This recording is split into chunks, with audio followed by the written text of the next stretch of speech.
course sit-down dinner with a few drinks. And then two of the more distinguished guests arrived. Winning jockey Jim Cassidy and part owner of Kiwi, Anne Lupton.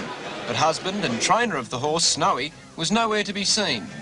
Nevertheless, with or without him, the party was only just beginning. Excuse me, madam, did you have a successful day at the races today? Oh, lovely, beautiful day today. 1 million. How much did you win? Oh, about 27,000. 27,000? What are you going to do with all that? Well, we're going back to Hong Kong and spend it. How long will you be here, do you think? Until the night is over. What about you, sir? Were you successful today? No, I lost money. You lost money? I did my money, yes. Excuse me, madam, did you have a good day at the races today? I didn't go. Did you go to the TAB? No, I sat at home and watched it on the TV and got blind. You got blind? I still am. And then, shortly before 10 o'clock, Snowy Lupton arrived and really couldn't understand what all the fuss was about. Snow, what kept you? Oh, we had to give the horse a pick and box him up for the night. Still you're here tonight? Are you going to be partying on for a while? Oh, well, yes, I suppose so, yeah. But for many of the other 80,000 revellers trackside at Flemington, the celebrations began early yesterday morning. At that time of the day, there wasn't much glamour, but neither was there the loutish behaviour witnessed in recent years.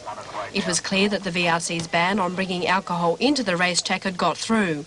While all roads leading to the course were packed, racegoers arriving by rail could drink champagne on the station platform, or have a second option, not one for the road but one for the track.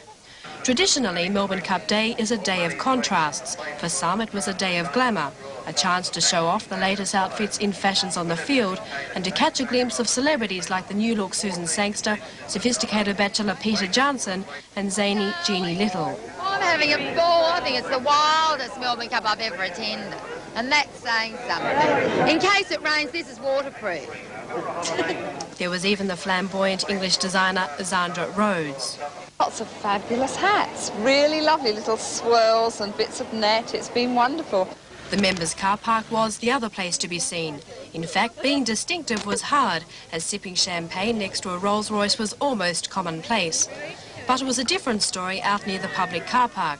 The picture says it all, and for some the day was over even before the first race. But not long after, it was 2:40, the time that everything stops for the great race.